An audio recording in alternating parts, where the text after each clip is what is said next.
Mi compañero de trabajo intentó destruir mi carrera porque me ascendieron, y no a él, y nunca pensé que alguien con quien compartí cafés, bromas y hasta secretos en la oficina sería capaz de intentar arruinarme la vida profesional por una simple promoción. Pero aquí estoy, escribiendo esto porque no sé si renunciar, demandar o simplemente desaparecer. Si alguna vez te has preguntado qué tan lejos puede llegar alguien por envidia, déjame contarte mi historia. Esto va a ser largo, y honestamente, todavía no sé cómo procesarlo todo, pero escribirlo acá me parece una forma de entenderlo yo mismo, y quizás obtener algo de perspectiva. Trabajo como analista senior en una consultora mediana en Madrid. Llevo ahí 5 años, subiendo de puesto poco a poco, nada fuera de lo común. Me esfuerzo, cumplo, me llevo bien con la mayoría, y por eso, cuando hace 2 meses me ofrecieron la posición de jefe de proyecto para una nueva cuenta, me sentí validado, no emocionado, ni eufórico, sino simplemente como si todo el curro de estos años tuviera sentido. El problema empezó con Jorge. Jorge y yo entramos con apenas meses de diferencia. Nos hicimos colegas rápido, almorzábamos juntos, nos quejábamos del jefe juntos,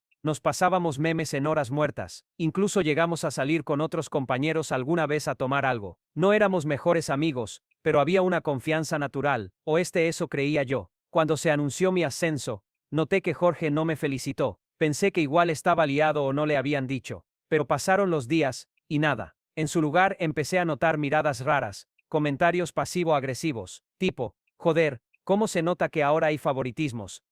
Bueno, no todos tenemos la suerte de caerle bien a la jefa. La primera semana lo dejé pasar. Pensé, vale, está frustrado, lo entiendo, quizás él también quería el puesto. No es fácil ver a un colega ascender antes que tú, pero la cosa fue a más. Primero fueron los correos reenviados con correcciones innecesarias a todo el equipo, subrayando errores que ni siquiera eran míos. Luego, las reuniones en las que interrumpía cada cosa que decía, como si yo no supiera ni articular una frase. Peor aún, empezó a ir directamente a la jefa con sugerencias que yo ya había aprobado o revisado, como si estuviera corrigiendo mi trabajo, y yo, me tragué el orgullo. Intenté mantener la calma, fui diplomático, intenté hablar con él una vez, le dije, oye Jorge, todo bien entre nosotros, noto algunas tensiones y prefiero hablarlo de frente. Su respuesta fue, tensiones, nah, tú tranquilo, jefe, ahora eres tú el que manda, ¿no? Yo solo hago mi trabajo. Con esa sonrisa falsa que da ganas de golpear, volví a mi escritorio sintiéndome como un idiota. Aún así, seguí intentándolo. No me gusta el drama, y menos en el trabajo, pero las cosas solo empeoraron. Hace unas 3 semanas, en una revisión con el cliente, se presentó un documento con un error grave de formato y datos duplicados. Un error que honestamente yo no vi. Era responsabilidad de Jorge revisar eso antes de enviarlo. Pero en la reunión delante del cliente y mi jefa, va y dice, uy, ese debe ser del jefe de proyecto. Aunque bueno, todos cometemos errores, ¿no? La jefa me miró raro. El cliente se quedó callado, y yo, con el corazón en la garganta, tuve que aguantar el tipo como si no me estuvieran apuñalando en directo. Esa noche, no dormí, me sentía frustrado, avergonzado, como si todo el respeto que me había ganado se estuviera esfumando porque alguien decidió sabotearme. Y lo peor es que yo seguía sin confrontarlo de verdad. No quería quedar como paranoico. Me repetía que estaba exagerando, pero entonces pasó lo que ya no pude ignorar. Un lunes por la mañana, llego a la oficina y me recibe mi jefa con cara seria. Necesito hablar contigo. ¿Tienes un momento? Entramos a su despacho, y me muestra un correo anónimo. Alguien, sin firma, pero muy detallado, había enviado una queja formal al departamento de RRHH alegando que yo estaba cometiendo negligencias constantes, que delegaba tareas críticas sin seguimiento, que manipulaba a compañeros para escalar posiciones, y que incluso había falsificado cifras en un reporte trimestral. Me quedé helado. Era mentira, cada maldito párrafo. Lo único que pude decir fue, esto es falso, no sé quién lo ha escrito, pero está mintiendo. Mi jefa no me acusó directamente, pero me dijo que por protocolo, iban a abrir una revisión interna, que tenía que presentar mis reportes, respaldos, y justificar decisiones del último trimestre. Salí del despacho con una mezcla de rabia y tristeza que no sé cómo describir. Me temblaban las manos. En mi escritorio, Jorge estaba sentado tranquilamente, comiéndose un plátano, como si nada. Y en ese momento lo supe. No tenía pruebas, pero lo supe. No sé si alguna vez habéis tenido esa sensación de que algo te arde por dentro, como si tu cuerpo quisiera reaccionar de alguna manera, pero tu cabeza solo pudiera repetir, ¿cómo hemos llegado a esto? Esa semana fue una de las peores de mi vida. Pasé horas revisando cada uno de mis reportes, correos, decisiones, tareas asignadas, respaldos, hasta mensajes de Slack, que podían probar que jamás hice nada de lo que se me acusaba. No podía evitar sentirme sucio, como si por el solo hecho de tener que justificarme, ya estuviera manchado. Y lo peor era convivir con Jorge cada día, verle caminar por la oficina con esa seguridad calculada. No decía nada, no hacía comentarios directos, pero me miraba. Esa mirada de sé lo que estás pasando y no puedes probar nada. Hubo un momento, el jueves, que casi lo pierdo todo. Estaba en la sala de descanso sirviéndome un café cuando entró él. Café solo. Pensé que los jefes lo tomaban con leche de almendras o alguna mierda así. No respondí, pero él siguió. ¿Sabes qué es lo peor de estar arriba? Que la caída duele más. Lo miré directo a los ojos, con ganas de estamparle la taza en la cara. Pero solo dije, ¿por qué lo haces? Se hizo el sorprendido. ¿El qué? Tú sabes perfectamente. Se encogió de hombros, como si fuera un chaval pillado copiando en un examen. No tengo ni idea de lo que hablas, jefe. Y se fue. Ese jefe me sonó como un insulto, como si se burlara de todo lo que yo había trabajado para llegar donde estoy. Esa noche llegué a casa y me derrumbé, no literalmente, pero por dentro. Me senté en el sofá, puse la tele sin volumen, y me quedé ahí mirando la pantalla apagada del alma. Mi pareja me preguntaba qué pasaba, y yo no sabía ni cómo empezar. No sabía si contarle todo o seguir tragando solo. Al final se lo solté. Lloré, sí, un tío de 34 años llorando por su trabajo, por sentirse traicionado, por no saber si su carrera iba a ser arruinada por alguien a quien consideró amigo, y ella me abrazó, sin decir nada al principio, solo eso, un abrazo. A veces no hace falta más. Al día siguiente, viernes, entregué todo el material para la revisión interna. Mi jefa lo recibió con frialdad profesional.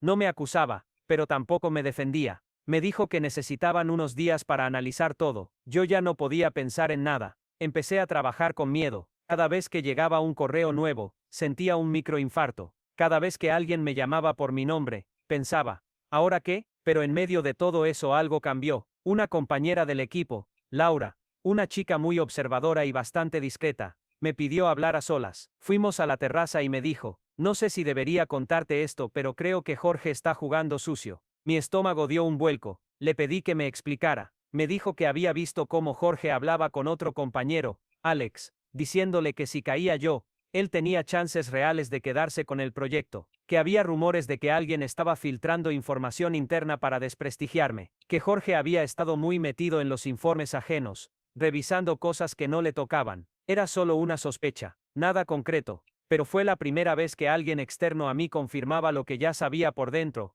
Me estaban apuñalando por la espalda con precisión quirúrgica. Ese fin de no salí de casa, ni gimnasio ni copas ni nada, solo pensé mucho, y llegué a una conclusión: si me iba a hundir, no iba a hacerlo callado, así que decidí investigar. Revisé chats antiguos con Jorge, especialmente los que tuvimos cuando empezamos a trabajar juntos. Recordé que más de una vez él me pidió acceso temporal a ciertas carpetas, porque su sesión no cargaba bien, y como éramos colegas se lo di. Empecé a buscar rastros, accesos, cambios sospechosos, y encontré algo, una edición en un archivo Excel del último trimestre, uno de los reportes de los que hablaba la acusación anónima. Había sido editado a las 23:12 un martes. Yo no estuve conectado a esa hora, pero en el historial del archivo aparecía una dirección IP vinculada a su usuario. Lo que no entendía era cómo había accedido si ya no tenía permisos, y entonces recordé. Compartí mi contraseña con él una vez para imprimir algo urgente cuando mi sesión falló. Fue un error, grave, pero en su momento no lo pensé. Empecé a recolectar todo lo que podía. Historiales, accesos, backups. Tenía que tener algo lo suficientemente sólido para presentarlo. Y el lunes siguiente, con un nudo en la garganta, pedí hablar con RRHH. No quiero mentir, me temblaba la voz, pero les conté todo, absolutamente todo. Cómo era mi relación con Jorge, cuándo empezó a cambiar, cómo se comportó después de mi ascenso, lo del correo anónimo, los accesos, los rumores, las ediciones sospechosas. Les entregué un documento completo con todos los hallazgos. Les dije que entendía si habían dudas, pero que por favor, no me dejaran caer sin investigar a fondo. Salí de esa reunión temblando, pero por primera vez en semanas, sentí que estaba dejando de ser la víctima silenciosa. Pasaron 3 días, y entonces me llamaron. Mi jefa, RRHH y una representante legal de la empresa. Me senté frente a ellos y esperé. Lo que me dijeron me dejó sin aire. La representante de RRHH me miró con una expresión seria pero no hostil. Mi jefa evitaba mi mirada. Respiré hondo, como si me preparara para una sentencia. Tras revisar tu documentación y contrastarla con los accesos al sistema, hemos identificado varias irregularidades que efectivamente coinciden con los patrones que denunciaste. Además, cruzamos la IP que aparece en la edición de ese archivo crítico, y pertenece a la misma red desde la que Jorge ha trabajado en horarios no laborales. Mi corazón latía como un tambor, no me atrevía a celebrar aún. No entendía si eso significaba que me creían o simplemente que lo iban a seguir investigando. A raíz de eso, continuó la representante, hemos decidido suspender temporalmente a Jorge mientras se lleva a cabo una auditoría interna completa. Me quedé congelado. ¿Suspender? No me pareció suficiente. Pero al menos no era yo el que estaba bajo la lupa esta vez. ¿Y qué pasa conmigo?, pregunté al fin. Tú seguirás en tus funciones. No hay evidencia que respalde las acusaciones en tu contra. Lamentamos que hayas tenido que pasar por esto. Lo que ocurrió no está alineado con nuestros valores. Salí de esa reunión en shock, literalmente. No tenía ni fuerzas para alegrarme. Me senté en un banco del pasillo, con la cabeza entre las manos. No sabía si llorar, gritar o simplemente quedarme en silencio por el resto del día. Esa misma tarde Jorge no apareció por la oficina. No hubo despedidas, no hubo dramas. Se fue como llegó, envuelto en sonrisas falsas y silencios peligrosos. En los días siguientes, el ambiente en la oficina cambió, no radicalmente, pero sí con ese leve giro que se nota en los pasillos. Más miradas, más susurros. Algunos compañeros se acercaron para decirme que sabían que algo raro pasaba, pero que no sabían cómo intervenir. Otros simplemente evitaban el tema. Yo me sentía vacío. Había ganado, sí, pero no se sentía como una victoria. Había una parte de mí que seguía en duelo, porque joder, era alguien que consideraba un colega, un amigo, incluso, y ese alguien estuvo dispuesto a destruirme solo porque me dieron un puesto antes que a él. Empecé a cuestionarme muchas cosas. ¿Quién más en esa oficina tenía máscaras? ¿Cuántas veces más me encontraría con alguien que te sonríe mientras te clava el cuchillo? ¿Qué tipo de cultura laboral hemos normalizado que hace que la gente vea los ascensos como batallas personales? Un viernes, 2 semanas después, fui convocado a una última reunión. Esta vez, era más informal. Mi jefa me invitó a tomar un café fuera de la oficina. Me pareció extraño, pero acepté. Nos sentamos en una terraza tranquila cerca del Retiro, y después de unas frases cordiales, fue al grano. Sé que no ha sido fácil todo esto. Para ti, para el equipo, para todos. Asentí. No sabía bien qué decir. Solo quería que supieras que a pesar de lo que pasó confiamos en ti, y que si alguna vez decides que quieres otro rumbo, por más arriba o más allá, te apoyaré. Me sorprendió, no me lo esperaba, y me dejó pensativo. Volví a casa caminando, sin prisas, disfrutando del aire fresco, del sonido de las hojas, del murmullo de la ciudad, y por primera vez en mucho tiempo, me sentí liviano, pero también, cansado. Esa noche, hablé con mi pareja durante horas. Le dije que me planteaba pedir un traslado o incluso buscar otro empleo, no porque quisiera huir, sino porque necesitaba empezar de nuevo, con otro entorno, otro aire, otra energía. No es cobardía, le dije, es supervivencia. Ella me apoyó, me dijo que lo que hiciera mientras fuera por mi bienestar, estaría bien, así que empecé a actualizar mi 115º, a revisar contactos, a mirar posibilidades en otros sectores incluso. No tenía prisa, pero sí claridad. Ya no quería vivir con miedo, ya no quería mirar por encima del hombro cada vez que me iba bien. Recibí varias respuestas, algunas entrevistas, algunas propuestas interesantes, y por ahora estoy en proceso con una empresa que valora mucho el trabajo en equipo y la transparencia. Suena ideal, pero ya aprendí a no creer en cuentos hasta que esté dentro. Y Jorge, según me contó Laura, sí, seguimos hablando, ahora más que antes, está intentando limpiar su nombre en LinkedIn y mandando CVs como loco. No sé si le deseo suerte, no sé si le deseo nada, la verdad, solo sé que yo merecía estar bien, y me lo estoy permitiendo. No sé si esto le sirve a alguien, no sé si es más una catarsis que otra cosa, pero si estás leyendo esto y has pasado por algo similar, solo te diré una cosa, no estás loco, no estás exagerando, no estás siendo débil. A veces sobrevivir en un entorno tóxico es una victoria más grande que cualquier ascenso, y si tienes que alejarte para sanar, hazlo. Sí. Nadie te puede juzgar por proteger tu paz. Pronto actualizo si hay cambios. Gracias por leerme. Actualización 1. Hola de nuevo a todos. Antes que nada, gracias. No esperaba que este post tuviera tanta visibilidad ni tantos comentarios. Leí cada uno, incluso los que me dijeron que fui demasiado blando, o que debía haber denunciado a Jorge desde el principio, y en parte, os entiendo. Creo que cuando uno está metido en medio de algo así, no ve las cosas con claridad, pero ahora, Con un poco más de distancia, os doy la razón en muchas cosas, especialmente a quienes dijisteis te traicionaron, no te fallaste tú, pero ahora te toca actuar, así que vengo a contaros qué pasó después de todo eso, porque sí, las cosas se movieron, y mucho más de lo que esperaba. Después de aquel café con mi jefa y de empezar a mover mi 105º por fuera, empecé a notar algo raro en la oficina. El ambiente no solo estaba más calmado por la ausencia de Jorge, también estaba como en pausa, como si la gente no supiera si podía volver a hablarme con normalidad, o si todo esto había sido solo la punta del iceberg, y entonces pasó algo que no esperaba. Laura, mi compañera, la que me avisó de Jorge en su momento, me mandó un mensaje. ¿Puedes salir un momento a la terraza? Necesito contarte algo. Fui. Me la encontré nerviosa, con el móvil en la mano. Me enseñó una captura de pantalla de una conversación de WhatsApp que le mandó otra compañera, Marta. Básicamente, Jorge estaba enviando mensajes a excompañeros de la empresa, algunos ya no estaban, otros sí, donde contaba su versión de lo ocurrido, que la empresa me protegía, que yo había usado mi cercanía con la jefa para conseguir el ascenso, que había una especie de trato especial por razones personales, insinuando cosas bastante asquerosas, y que él había sido víctima de una campaña para hacerlo quedar mal. En otras palabras, había empezado una campaña de difamación. Hasta ahí, lo peor era la mentira. Pero luego vino lo realmente grave. Uno de esos excompañeros, que ahora trabaja en una empresa asociada a la nuestra, reenviaba esos rumores internamente. Y como vivimos en un mundo pequeño, la historia empezó a circular. Me enteré por un contacto en esa empresa que alguien preguntó si el nuevo jefe de proyectos de mi empresa era el que había sido acusado por manipular datos. Imagínate la vergüenza. En ese momento me di cuenta de que no bastaba con haber sobrevivido dentro. Jorge quería arrastrarme fuera también, así que animado por muchos de vuestros comentarios, y por mi pareja, que literalmente me dijo, esto ya no es personal, es legal, decidí contactar con un abogado laboral especializado en acoso y difamación. Le conté todo, le enseñé los mensajes, las pruebas, los antecedentes. Me escuchó con atención y me dijo, tienes más que suficiente para una denuncia por difamación y perjuicio profesional, pero primero, vamos a enviar un burofax para que sepa que vas en serio. El abogado redactó una carta donde le exigía a Jorge el cese inmediato de toda comunicación que involucrara mi nombre,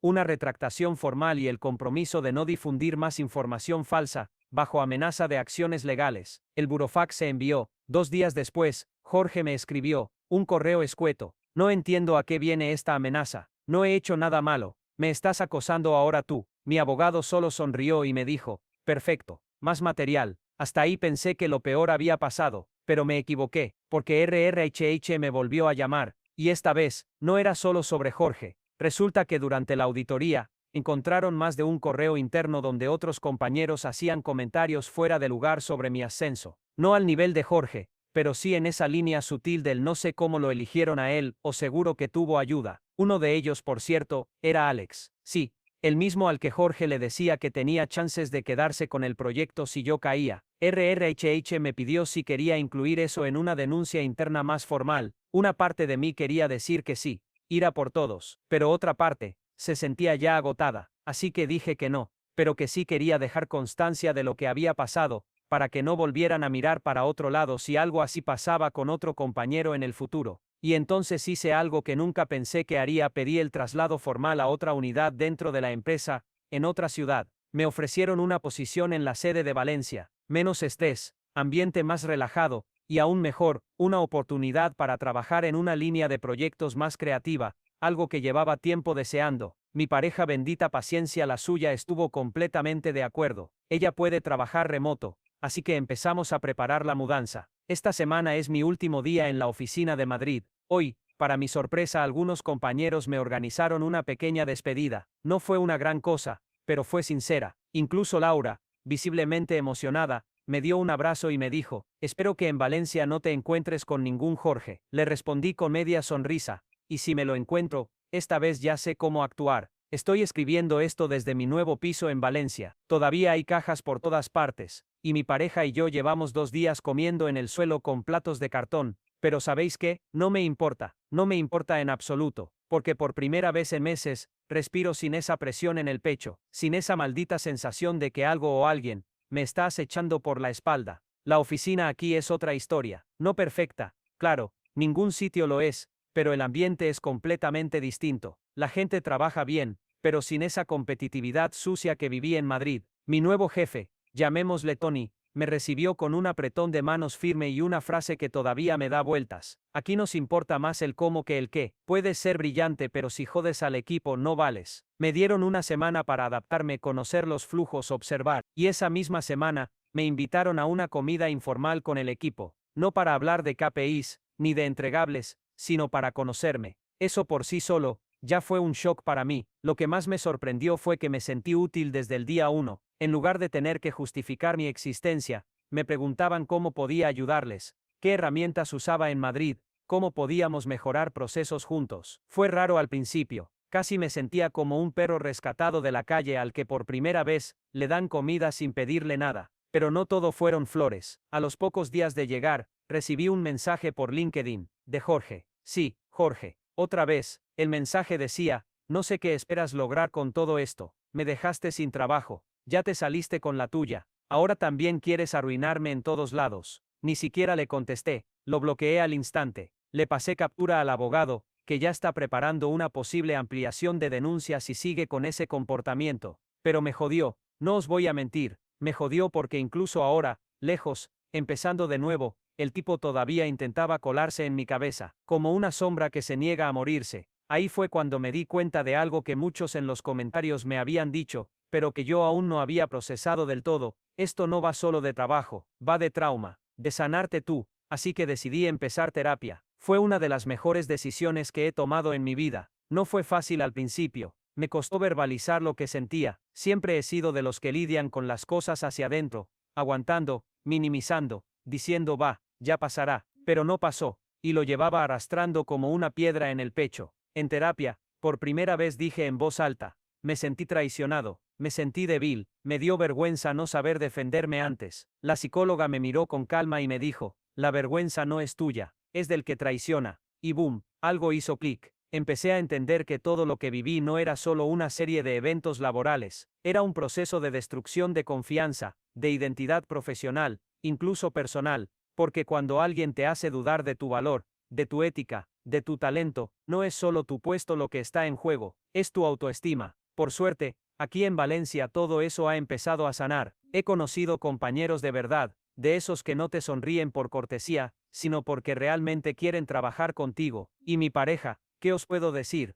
Me acompañó en la peor parte y sigue aquí, montando muebles de IKEA conmigo como si no hubiera estado al borde del colapso hace un mes. Y hablando de ella, os contaré algo muy personal que pasó hace poco y que me hizo llorar, pero esta vez de otra forma. Estábamos cenando en el suelo, sí, otra vez con cartón, y me miró seria y me dijo: ¿te das cuenta de que has cambiado? A peor, le dije medio en broma, a más libre, y no supe qué contestar, porque sí, tenía razón, ya no soy el mismo. Ya no quiero complacer a todo el mundo, ya no tengo miedo de perder algo si eso significa ganar paz mental, ya no me siento culpable por priorizarme. Y sí, puede que mi carrera haya tenido un frenazo en seco, puede que haya perdido reputación entre algunas personas por culpa de los rumores, pero también he ganado cosas que nunca pensé valorar tanto: claridad, fuerza, y el derecho de no tener que justificarme ante nadie. A veces me preguntáis si volvería a hacer lo mismo, si volvería a confiar en Jorge, si volvería a compartir esa contraseña, si hubiera sido más agresivo desde el principio. Y os soy sincero,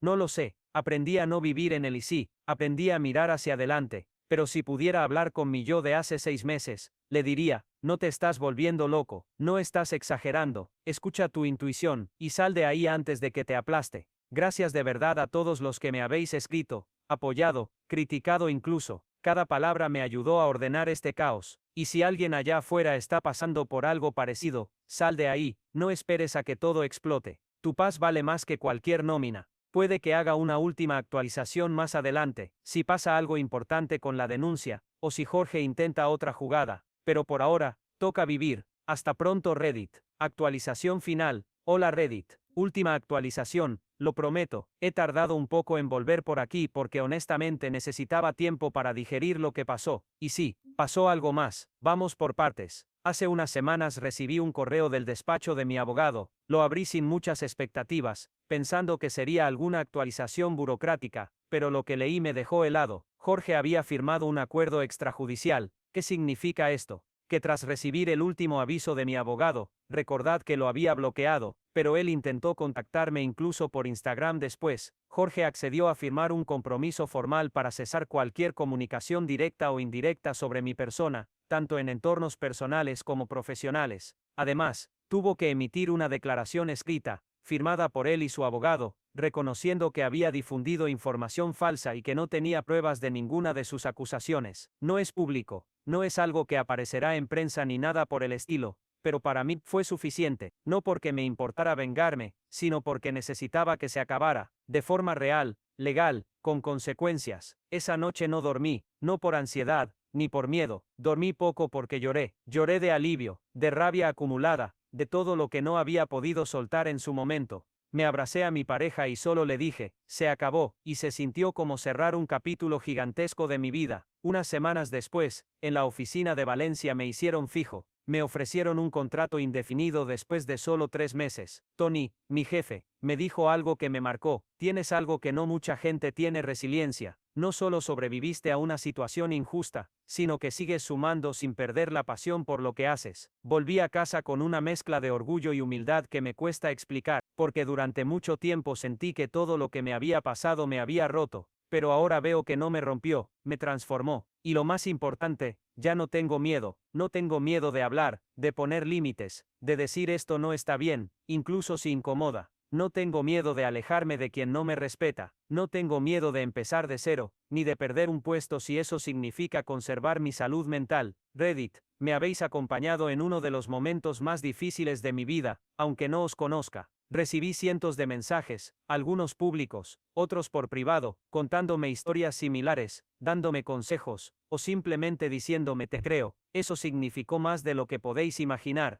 porque si algo aprendí de todo esto, es que lo que más duele cuando te traicionan, no es la traición, es el silencio alrededor, la soledad, la duda. Así que si tú, quien sea que esté leyendo esto ahora, estás dudando de ti mismo, porque alguien te está haciendo sentir pequeño, invisible, indigno, no estás solo, y no estás loco, estás sobreviviendo. Para cerrar, quiero compartir algo que escribí en terapia. Mi psicóloga me pidió que escribiera una carta a mí mismo, no para perdonarme, sino para reconocerme. Aquí va un fragmento. Gracias por no rendirte, incluso cuando sentías que todos dudaban de ti. Gracias por no convertirte en lo que te hicieron, por no odiar, por no venganza vacía, por elegir sanar. Gracias por no dejar que el miedo matara tu vocación. Hoy vuelvo a amar lo que hago, y eso, después de todo, ya es una victoria. Gracias Reddit, por escucharme, por leerme, por darme un espacio para procesar todo esto. Nos vemos por ahí, pero espero que nunca más en un post como este.